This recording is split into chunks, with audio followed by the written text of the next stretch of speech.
Hello everyone, welcome to America Society. Today we're hosting a book talk discussion on Give Me Liberty, the true story of Oswaldo Payá and his daring quest for a free Cuba, a quest that ultimately cost him his life. My name is Eric Farnsworth and I'm delighted to be the host of our conversation today. We're discussing a riveting biography of a dissident who defied Fidel Castro while inspiring thousands of Cubans to claim their rights under their own constitution. The Varela Project, for which Payá was the inspiration and driving force, was a one-page citizen petition demanding free belief, free press, freedom of association, private enterprise, freedom for political prisoners, and free elections. More than 35,000 citizens signed the Varela Project, an extraordinary achievement given the apparatus of oppression conveyed against the leaders and also those who chose to sign their names. Motivated by a deep and abiding faith, Payá was a relentless advocate for basic human rights and democracy through the Christian liberation movement, arising from a bedrock belief that rights come from God and not from the state. Along with another democracy advocate, Harold Sapero, he died. Many say he was murdered in a mysterious car accident in the year 2012. Give Me Liberty was written in 2022 by David Hoffman, a Pulitzer Prize winning reporter from the Washington Post and now a contributing editor and member of the editorial board. Previously, he was assistant managing editor, foreign editor, Jerusalem correspondent, Moscow bureau chief, and White House correspondent. If you read the Washington Post, you have been touched by his impressive work. Amazingly, somehow, he also found the time to publish numerous books. He is one of our guests today. Our other guest is someone whom we have hosted previously in the Democracy Dialogue series, Rosa Maria Payá. Rosa Maria is the daughter of Oswaldo and was one of the primary sources for Give Me Liberty. Since her father's death, she has become a champion for democracy in Cuba in her own right, and her organization, Cuba Decide, has carved out a critical advocacy role for Cuban democracy. She is a daily living reminder of the legacy of Oswaldo Payá, who was one of Cuba's most prominent and respected martyrs for democracy. Welcome to you both. Thank you. Thanks. David, let's begin with you. You're the author of the book. Many of our viewers are likely aware, at least in broad terms, of the story of the Varela Project and Oswaldo Payá, but I wonder if you could give us a brief overview of the story arc and what are the key points that you would want your readers to know? I've always been curious. I spent a lot of time in Russia and wrote about Russia, and I've always been curious in a place like Russia when the Soviet Union was going through the dying breaths of stagnation, millions of people knew something was wrong. Bread lines, no political freedom, and very few actually stood up and did something about it. Andrei Sakharov was one who did. And I've always wondered what motivates somebody to do that. Where do they find the inspiration and the stamina? Oswaldo's story appealed to me because there were really millions of Cubans who, for decades, understood that something was wrong. Bread lines, lack of political freedom, repression. And over those years, some people had stood up, but very few. And I think that Oswaldo Payá stands in the front and center among those who took it upon themselves, not just to talk, but to act, but to actually do something about what so many people sense. And that takes a very special kind of courage, of inspiration, and also, as Oswaldo discovered, the actual doing of it is hard. And he had to learn and find a way to mobilize people, find a way to actually bring them together to demand their rights. You know, he always said, and I find this to be so much the essence of this story, he said, we have to be the protagonists of our own history, not the spectators. You know, he didn't necessarily set out to be a democracy advocate, did he? What did you find in your research for the book about his life that brought him to that place that you've just described? Well, certainly Oswaldo Payá didn't get to that place by reading lots of philosophy books. You know, he got to it by being on the street. He got to it through the lived experience of daily life in Cuba. Oswaldo Payá, born in 1952, never lived in democratic Cuba. But liberty lived in his mind. And this idea of what it would be, of people having rights that are bestowed by God, was something that I think that came from his faith. Again, 4 generations of his family had attended that parish church in El Cerro. I think the faith itself taught him that people should have these rights, and his inspiration was looking and seeing every day what they were denied. Christians and Catholics particularly were repressed in Cuba, marginalized from society. That angered him. I think he hoped the institutional church would lead out and be at the vanguard of that. In the end, those hopes were a little disappointed, and he turned instead to more direct politics. But again, you see in this, Oswaldo was learning. Trial and error was very important, and when he succeeded, he moved to something else to succeed. Very agonizing, step-by-step process. You know, you've pointed to it already, even early in this conversation, the divide in terms of the official Catholic Church in Cuba versus the approach that Oswaldo Payá was taking. Can you talk a little bit about that? What caused it, and were they working at cross purposes, or were they somehow working together just from different sides of the same issue? Fidel Castro seriously repressed Catholics and people, and I find very, very compelling a very simple story about this.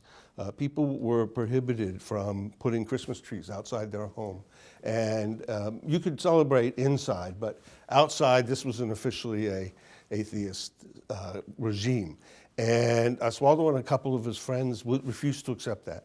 And, you know, Havana once was a teeming, prosperous, open city that it was gotten sullen and dark by this regime. And Oswaldo and his friends, Oswaldo built with his hands a flashing Merry Christmas sign in Spanish, Feliz Navidad. It was kind of a jerry-rigged thing with some spare parts and some wires and some lights. And then they had a rickety ladder, and they went to the bell tower of the church. This particular bell tower is unique in all of Cuba. It's the only one that was actually built as a silo, round, and it has these large bells and big arches at the top. And there's a rotten platform there where you might be able to stand, and they got there with the ladder, and the platform started to creak. Oswaldo climbed the ladder, and he hung the sign out of the archway, so everybody in the square could see a public manifestation of his faith, and to say to the regime, we can celebrate. This institutional church did not want to challenge Fidel's dictatorship, because the church had been so badly repressed that the Archbishop Jaime Ortega concluded that they faced an existential threat. They could just be wiped out altogether. I get where Ortega was coming from, but Oswaldo said, this faith, everything we're taught in Catholic social doctrine tells me that we have to stand for our beliefs, that the church should be the temple of freedom. He had a very inspirational parish priest, Father Petit, who was parish priest when he was a young man. And Father Petit told Oswaldo and his friends in the youth group there, inside El Salvador del Mundo, this church, you are free. This is a temple of freedom. You can say what you want. There is no dictatorship inside of here. So Oswaldo rightly concluded for his whole life that the church should be at the vanguard of freedom. And he was disappointed when the Archbishop didn't want to take up that flag. Yeah. And Oswaldo said, look, you don't negotiate with the thief that has just robbed you. What I'm trying to do here, and I think you've described it really well, is trying to figure out what motivated somebody to take on this cause, clearly bigger than themselves, under a repressive and dictatorial environment that cost him eventually his life, but also cost him job promotions, cost his family, and we're going to come to that in just a second. But just one more thing about motivation, and obviously the lived experience and his faith. But I would also add, he was very enamored of Lech Walesa. What happened in Solidarity was an inspiration, and Havel. And he also was very much, how to say it, on the other side, worried about Tiananmen Square and what had happened in China. He was worried that the way out of the dictatorship was going to turn just to chaos and bloodshed. He said, we do not win liberty through bloodshed. And he was very committed to that idea. And Today, Tiananmen seems far away to us, but in his time, those two poles, like Valencia and Tiananmen, were also important. And it's interesting you raised that, and all these anecdotes are in this book, which I can't recommend highly enough, but it's really interesting that as he was going through this, I remember from my own experience in Washington that there were those in Washington who were saying, well, maybe he's an accommodationist with the regime because he's not fighting hard enough and he doesn't want to put it all on the line and he wants through peaceful change somehow. So he was really trying to navigate a very narrow corridor among all kinds of competing interests. Really interesting stuff that you're raising. Rosa Maria, I want to bring you into the conversation. To David perhaps, but certainly to myself, your father is somebody I never met, and I didn't have the experience of interacting with him. You obviously did. Can you tell us what was it like to grow up in the Payá household in Cuba before we get to the events that took his life, but just some of your reminiscences as being a child in the household? Well, it was for sure a privilege that many of my friends growing up didn't have. And I'm not talking about the huge privilege and opportunity that it is to grow up beside this man that is a martyr of freedom in Cuba, and I believe a symbol of the fight for democracy and justice that our world needs right now. I'm actually talking about the dad. I'm talking about the person that was always there, the person that was fighting a very hard and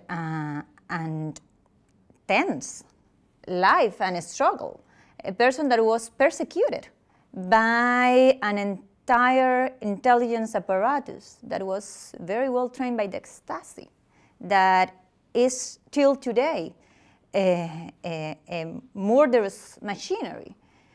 And he still found time to be with us as kids, to teach us about life, physics, faith, to have fun with us, to build a family not surrounded by fear, but by freedom and by the experience of freedom. I have told this anecdote before, but I always tell it because I believe it's very illustrative of what it was in my house. It is usual in totalitarian societies, and this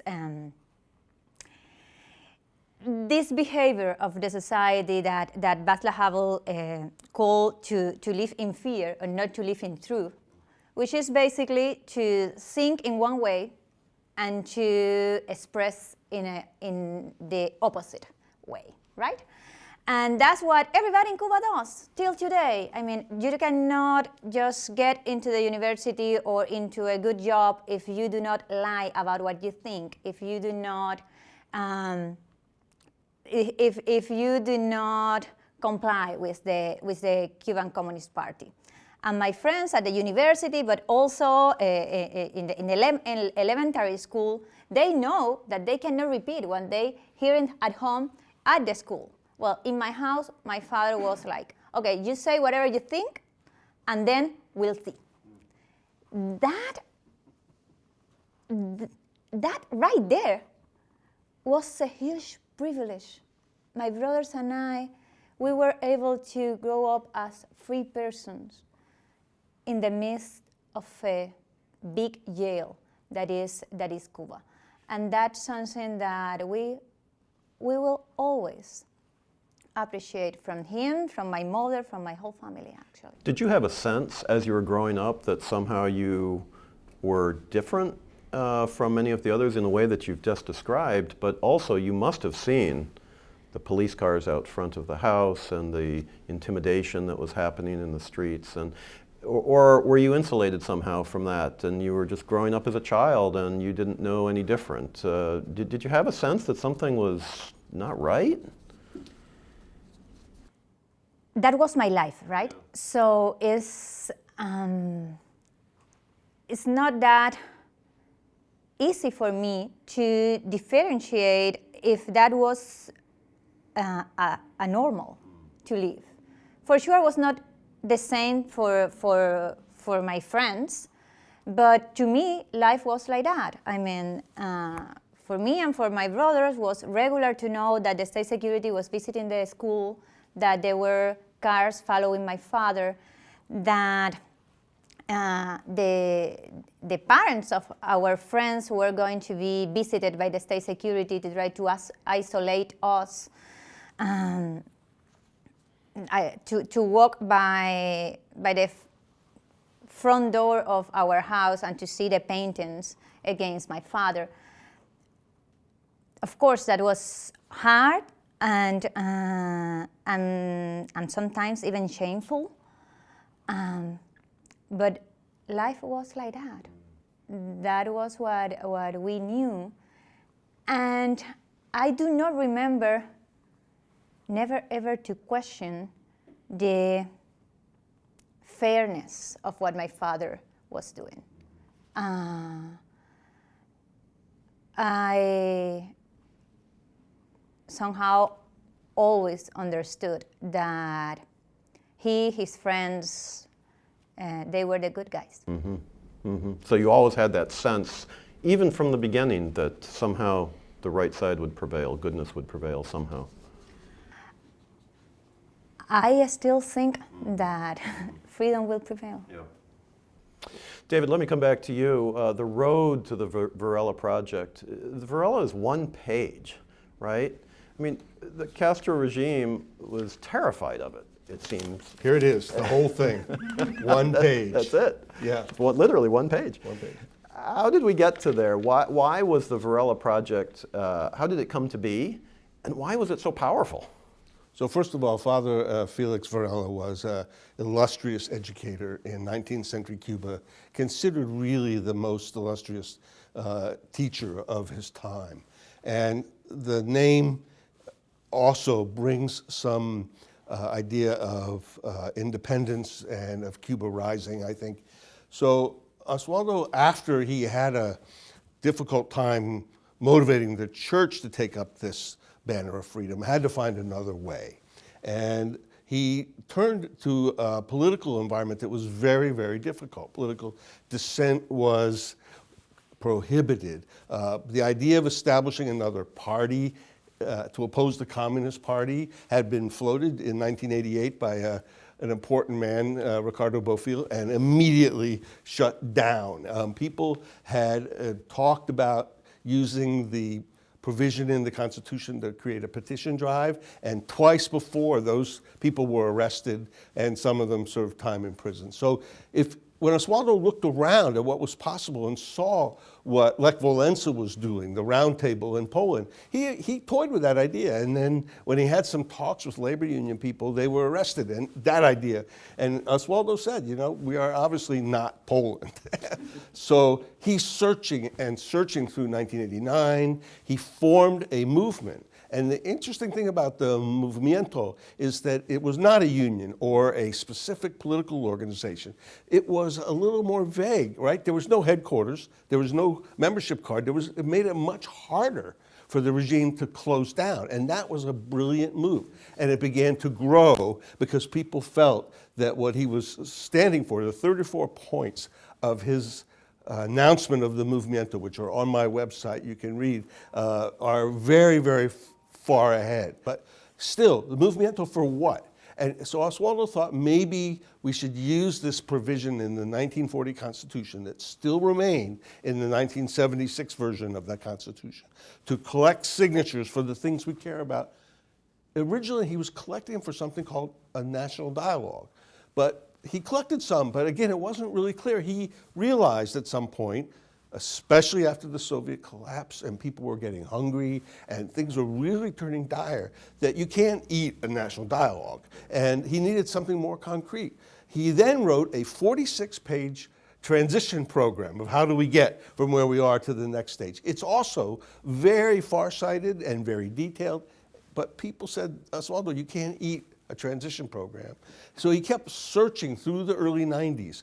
He tried various other, it was always looking for a way, how do I mobilize people toward this goal? And we have to remember the context too, because the early 90s was the special period, right? The Soviet subsidies had been, and people were starving. They People were were really literally desperate. starving and desperate. And I actually think that this was an important thing. People were beginning to look really at alternatives.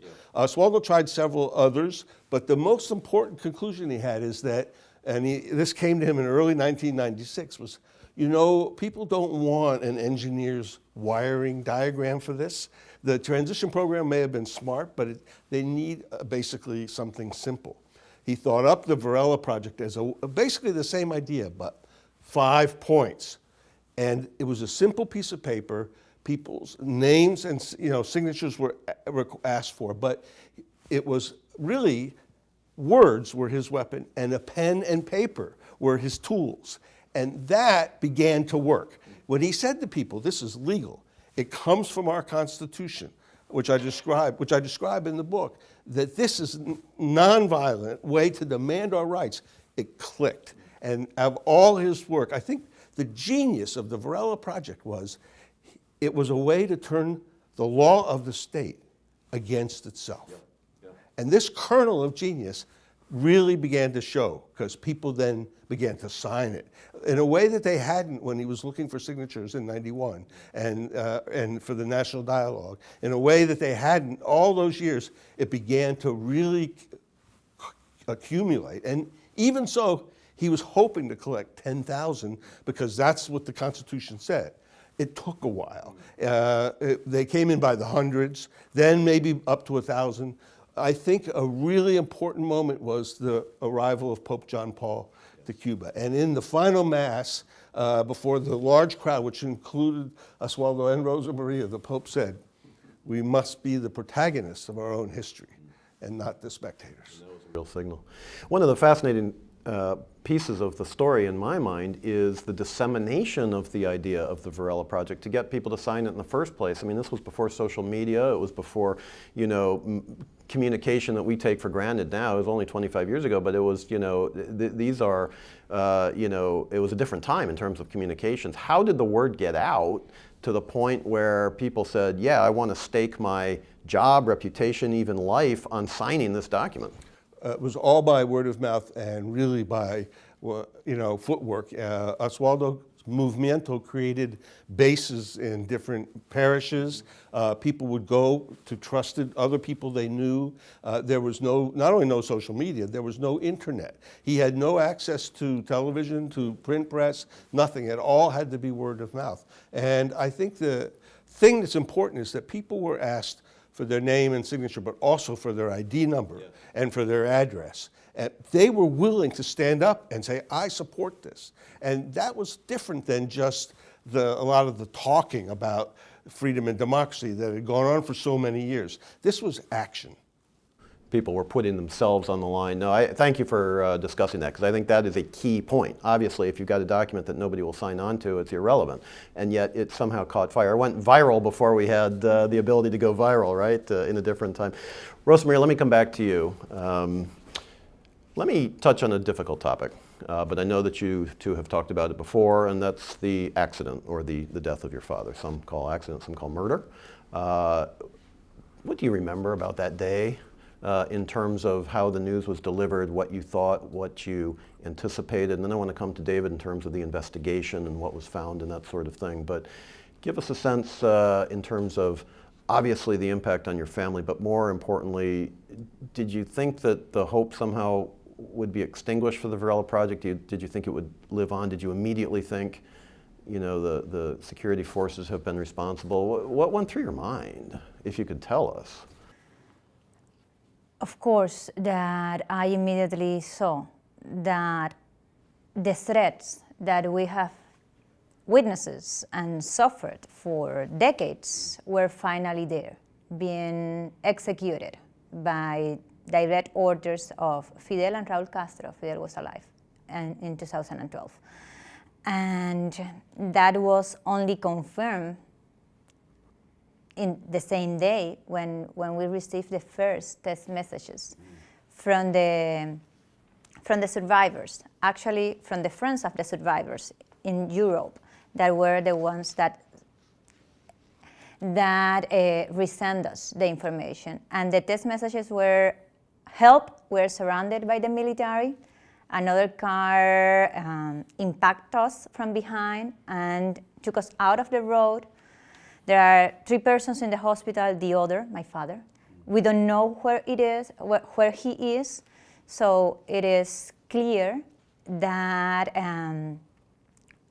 we are in front of an attack perpetrated by agents of the state security. There's a very, I will say, comprehensive investigation with the evidence that is available. That, of course, is not all the evidence, because the Cuban regime have been actively trying to obscure all the circumstances and all the evidence. But there is a report for Human Rights Foundation that is available in internet. You can just go to their website and read it in Spanish and in English. There's also another report from the Kennedy Center, which are actually our lawyers in front of the Inter-American Commission of Human Rights. We are, by the way, we are expecting the Inter-American Commission to pronounce a sentence on the case. Is long due already. So we hope that in the next weeks, this report and this sentence is going to be published by the Inter-American Commission of Human Rights, and we are expecting a hard condemn of the murder of my father and Harold Cepero, that was 32 years old in that moment and who was also assassinated together with my father.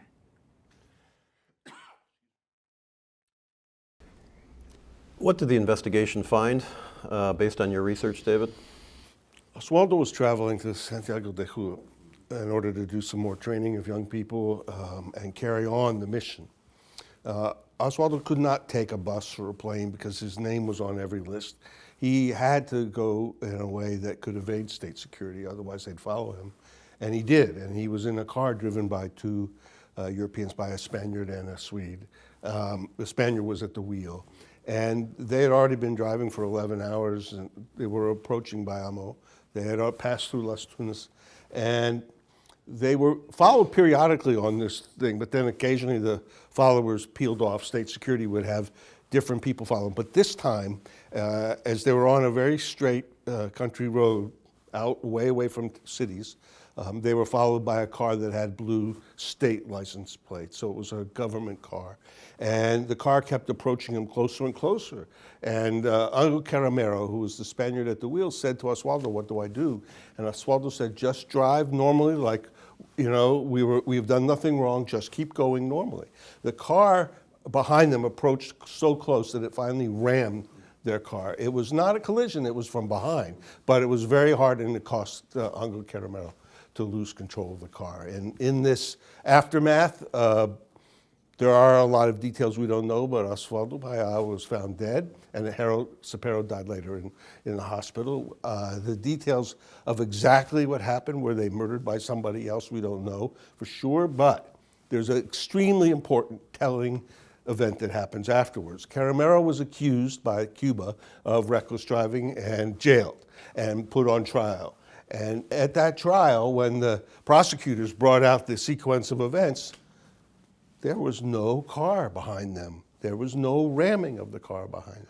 Now, we know from the text messages that Rosa Maria referred to that the car was rammed. We know from contemporaneous evidence the car was rammed from behind.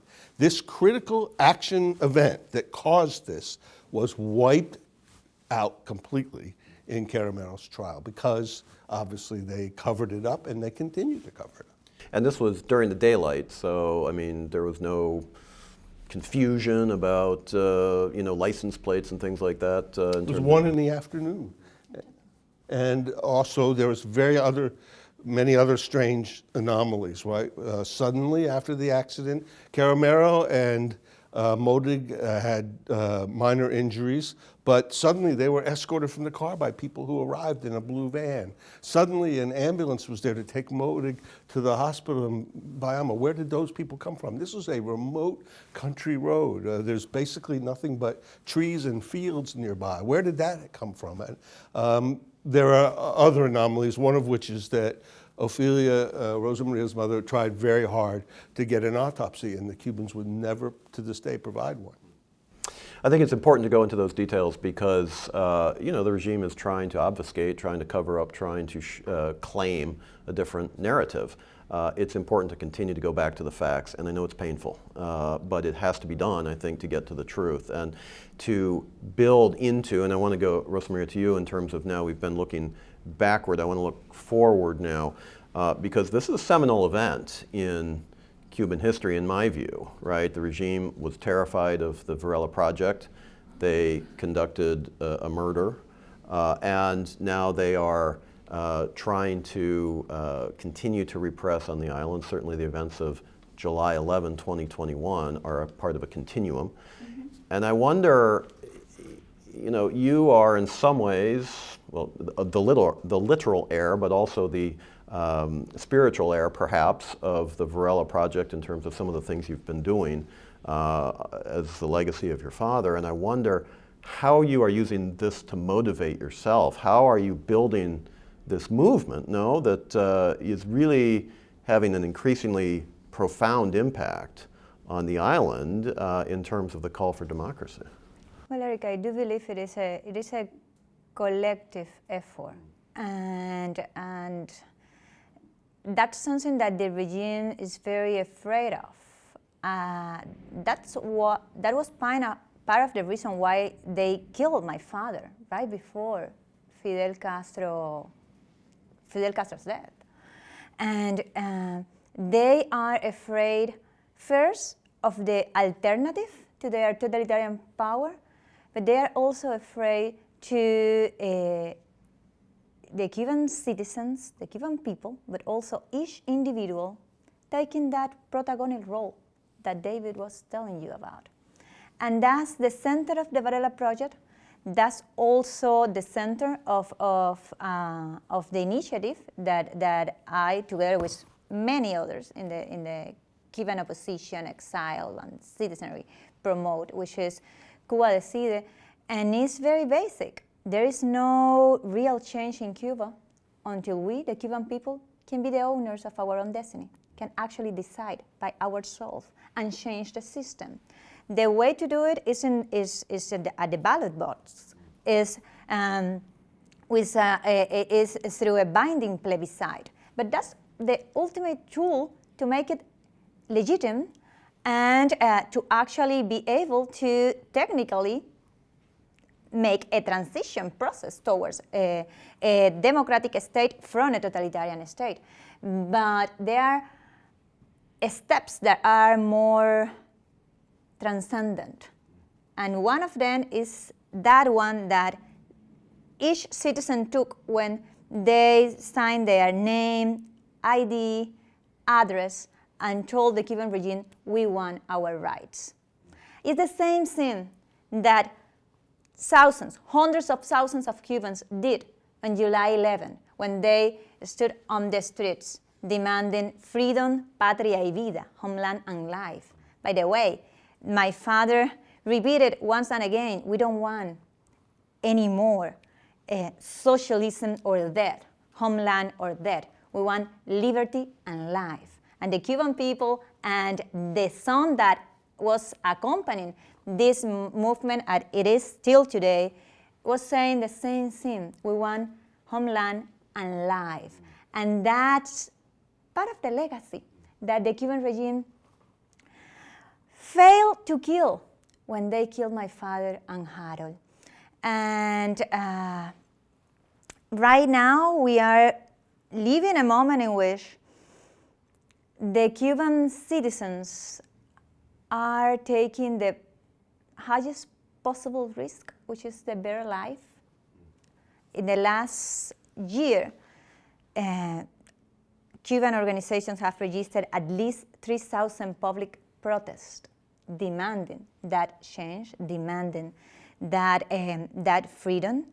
At the same time, we are experiencing a humanitarian crisis in the island. At all levels, the system has collapsed, from the education to the healthcare system, to the transportation, to the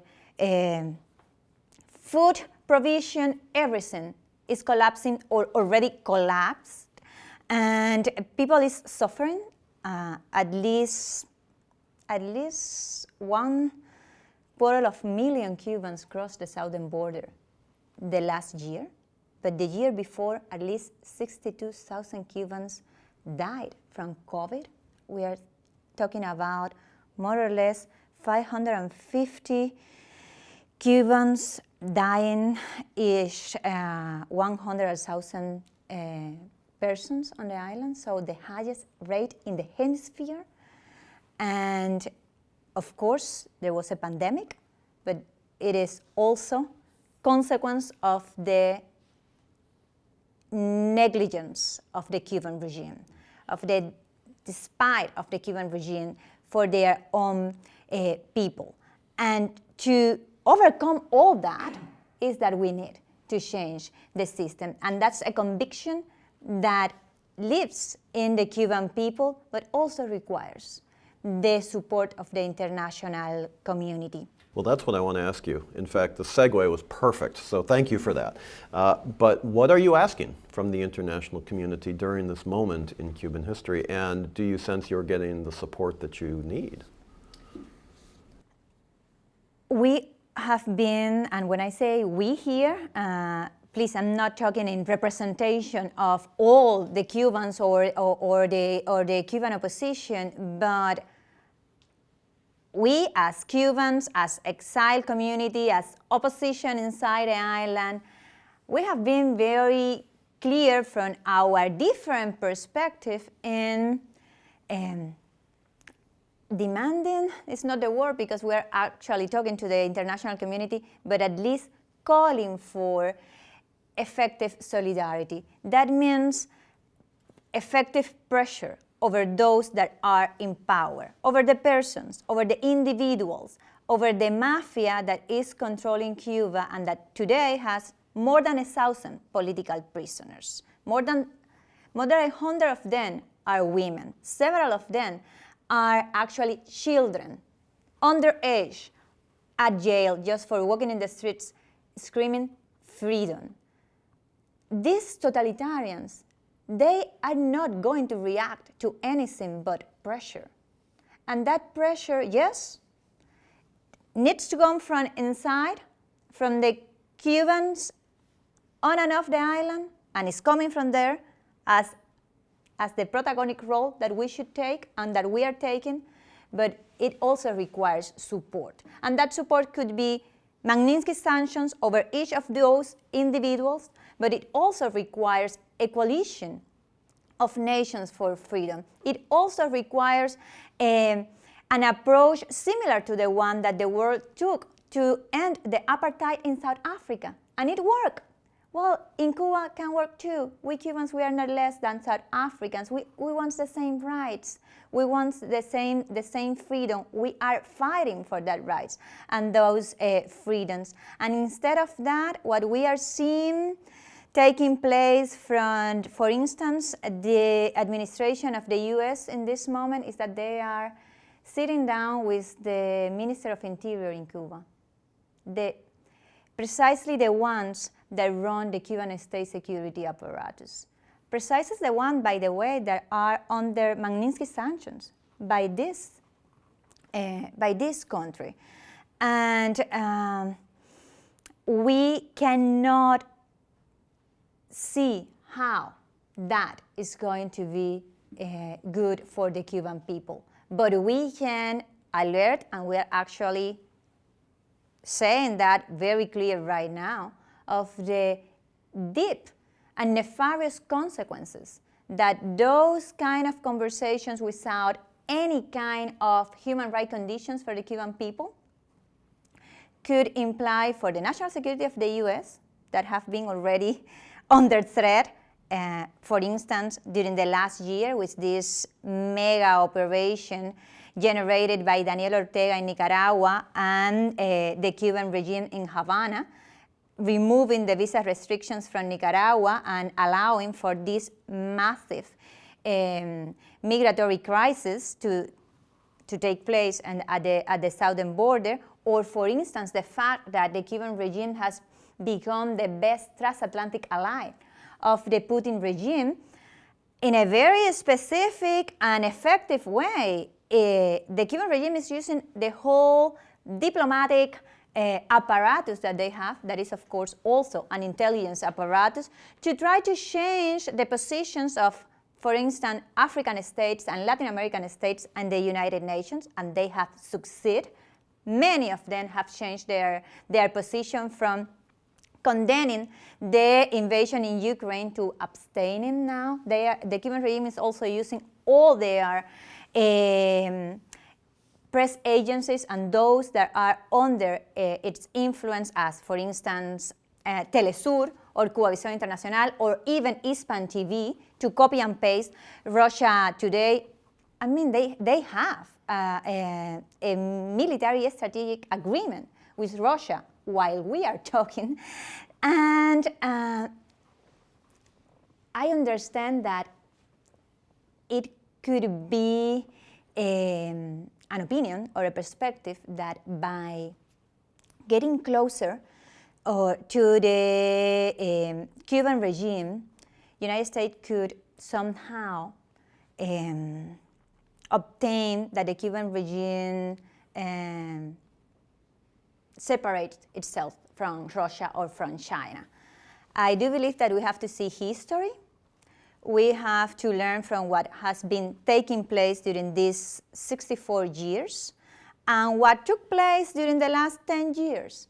And what happened at the end of the Obama period with, for instance, the Havana syndrome taking place in Cuba, and how the connections between the Cuban regime, Russia, China, Iran, haven't been actually affected by the several periods of engagement of this country with the Cuban dictatorship. I do believe that is United States want to break for good the cyclic migratory crisis that the Cuban regime uses to obtain concessions from this country.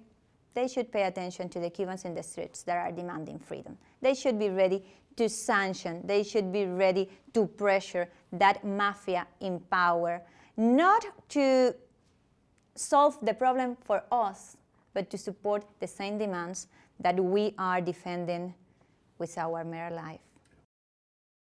Thank you for that, David. I'm going to give you the last word. We're about out of time, but you have the chance to leave us with what you hope is the primary impression coming out of Give Me Liberty. What do you want the readers of this really outstanding book to come away with? What's the main takeaway there? I think listening to Rosa Maria just now, people should understand that today Cuba is in a state that we saw the Soviet Union in 1981, 1982. In Russian, they called it Goda Zastoy, or years of stagnation. And I see the same thing in Cuba, long lines for bread. Cuba cannot grow enough rice to feed its own people. It once provided 25% of the world's sugar. Today it imports sugar. It's a failed, very sad thing. And this, I think, is the conditions for change. I also think that the July 11th protests were sparked by a very spontaneous Facebook Live video. And I think one thing the international community should do is find a way, despite all the obstacles, to further accelerate the digital revolution and allow people to share their stories with each other. Because I think ultimately change from Cuba is going to come from within. And the story of Oswaldo Payá, the story of this book, is about one man who saw that change was not going to come from the Miami exiles or from the United Nations or from somewhere else. It was going to come from the streets. This is the story of one person's drive to make that change happen. And I still have his idealism that the Cuban people can become the protagonists of their own history. And the spirit of the Cuban people yearning for freedom and democracy.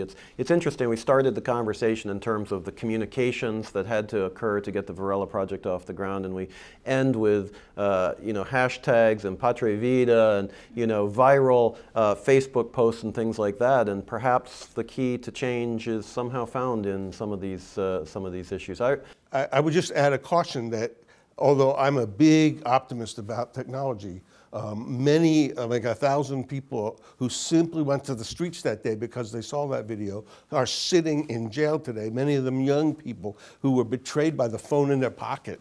It works both ways, but we should realize that it's an important tool and emphasize and do what we can. Look at Iran today. Starlink terminals are beginning to help the Iranians bypass their regime, and they are also demanding rights, just like Oswaldo did. And look at Belarus and other places. This is going on. Oswaldo's story, his story is relevant everywhere, and it's why we are fighting in Ukraine today. It is this kind of quest for democracy that is actually gripping the world. Well, on that note, this is ample room for a further conversation, and I hope at some point you'll come back and discuss these other issues. There's a lot here that we have to discuss. I really want to thank both of you for your openness, your sincerity, your willingness to discuss some difficult issues, some issues that continue to be with us right now, today, to see how collectively we can try to work for a better world. Thank you very, very much. Thanks for having me. I want to conclude this book talk by thanking all of you for joining us for what has been a terrific conversation, and to encourage you to go out, if you haven't already, to get your very own copy of Give Me Liberty, the story of Oswaldo Payá and the Varela Project. From Washington, this is Eric Farnsworth, and we hope to see you again very soon at the America Society.